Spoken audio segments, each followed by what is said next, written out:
جی السلام علیکم، میرا نام ڈاکٹر سید عماد عالم ہے۔ ابھی کچھ دنوں پہلے مجھ سے کسی نے پوچھا کہ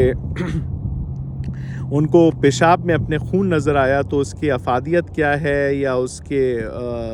نقصانات کیا ہیں، اور اس کے بارے میں اگر میں کچھ بتا سکوں تو بہتر ہے۔ اچھا جی، پیشاب میں خون دو قسم کے ہوتے ہیں۔ ایک تو پیشاب میں خون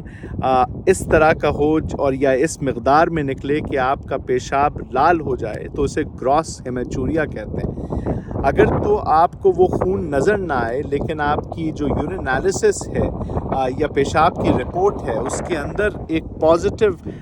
بلڈ نظر آئے یا پازیٹیو RBCs نظر آئے تو ان دونوں کی افادیت ہے۔ اگر تو آپ کو خون باضابطہ خود نظر آتا ہے تو اسے گراس ہیمیچوریا کہتے ہیں، اور اگر آپ کو خون نظر نہیں آتا لیکن رپورٹ آپ کی یورین کی پھر بھی یہ ریڈ کرتی ہے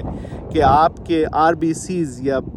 یورین میں آپ کے بلڈ کے خلیات یا خون کے خلیات موجود ہیں، اسے آپ مائکروسکوپک ہیمیچوریا کہتے ہیں۔ تو ان دونوں کی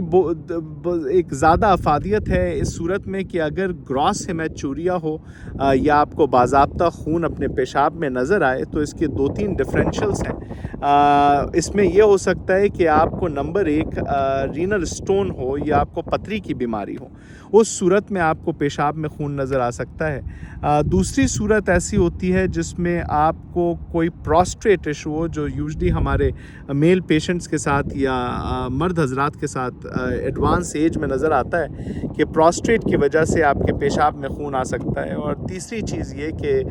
خدا نخواستہ آپ کو کینسر کی وجہ سے پیشاب میں خون نظر آ سکتا ہے۔ تو یہ ساری چیزوں کو مؤثر طریقے سے ٹائملی فیشن میں کیٹر کرنا بہت ضروری ہے۔ اچھا جی، کڈنی کے ڈاکٹرز کے بارے میں یہ دو کنفیوژن ہے کہ نیفرولوجسٹ کون ہے اور یورولوجسٹ کون ہے۔ تو بڑا سمپل سا اس کا جواب یہ ہے کہ نیفرولوجسٹ آپ کے کڈنی کے نمبرز کے ساتھ ڈیل کرتا ہے، بلکہ اور اس کے عوض یورولوجسٹ کو اگر کوئی انٹرونشن کی ضرورت پڑے یا کوئی آپریشن کی ضرورت پڑے یا اندر جا کر کڈنی کے اسٹرکچر کی انالیسس کرنا ضروری پڑے تو وہ ساری چیزیں ایک سرجن کرتا ہے جسے آپ یورولوجسٹ کہتے ہیں۔ تو اگر تو آپ کو گراس ہیمیچوریا ہے یا آپ کے پیشاب میں باضابطہ خون نظر آتا ہے تو 90% میرے اپنے ایکسپیرینس کے حساب سے یہ یوزلی یورولوجسٹ کے رن میں آتا ہے، اور آپ کو ایک یورولوجسٹ سے ملنا بہت ضروری ہے۔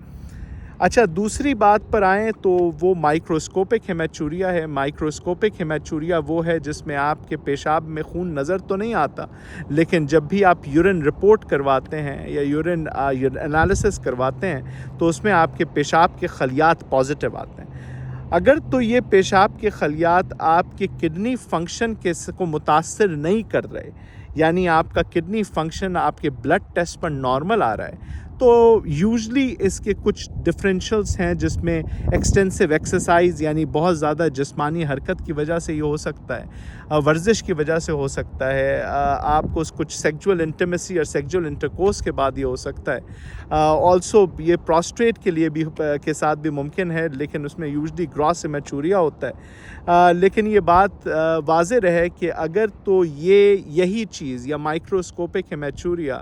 آپ کو کڈنی کے ڈیزیز کے ساتھ واقع ہو رہا ہے تو یہ بہت ضروری ہے کہ آپ نیفرولوجسٹ سے رجوع کریں جس نے یہ ٹیسٹ یوزلی جو آرڈر کیا ہے، یا اگر آپ نے یہ ٹیسٹ پر انسیڈنٹل فائنڈنگ دیکھی ہے کہ آپ کے یورین میں پازیٹیو RBCs ہیں، تو یہ ضروری ہے کہ آپ اپنے نیفرولوجسٹ سے رائے حاصل کیجئے۔ اکثر اوقات ایسا ہوتا ہے کہ اس کو فردر ایویلیویٹ کرنے کے لیے آپ کو ایک رینل بائیوپسی کی ضرورت پڑتی ہے کہ پتہ چل پائے کہ ایگزیکٹلی اندر کا ماجرا کیا ہے۔ ایک اور چیز جو میں بھول گیا مائکروسکوپک ہیمیچوریا یا پازیٹیو خلیات کے بارے میں،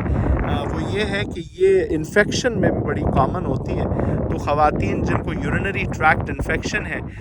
اس کو پہلے کلیئر ہونے دیجیے اور پھر 6 ہفتے کے بعد آپ کا یورین انالیسس کروائیے تاکہ پھر سے آپ دیکھ سکیں کہ وہ RBCs جو پہلی رپورٹ پر موجود تھے وہ موجود ہیں یا نہیں ہیں۔